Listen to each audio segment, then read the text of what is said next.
एक बार गांव में एक बूढ़ा अपने पोते के साथ रहता था। बूढ़ा रोज सुबह जल्दी उठकर भगवत गीता पढ़ने के लिए मेज पर बैठ जाता था। उनका पोता दादाजी का प्रशंसा करता था और अपने दादाजी जैसा बनना चाहता था। इसीलिए पोता दादाजी की तरह सब कुछ करने की कोशिश करता था।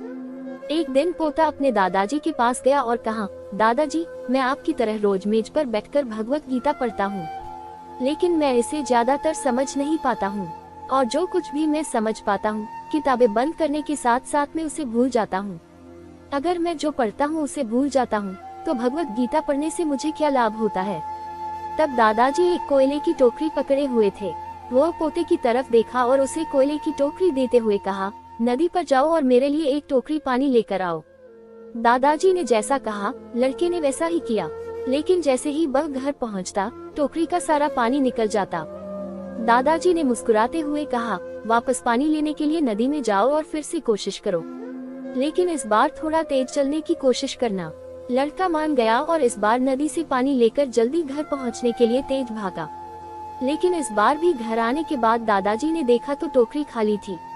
दादाजी ने पोती को फिर से कोशिश करने के लिए कहा, लेकिन हर बार रास्ते में टोकरी से पानी निकल जाती है और टोकरी खाली हो जाती है।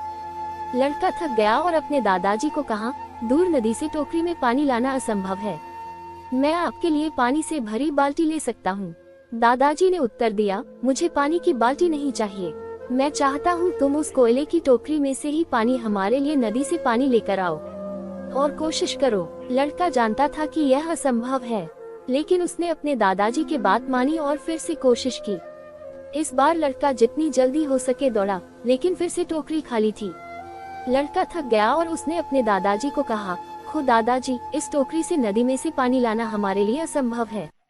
दादाजी ने उत्तर दिया, तुमको लगता है कि यह असंभव है, लेकिन जरा टोकरी को देखो।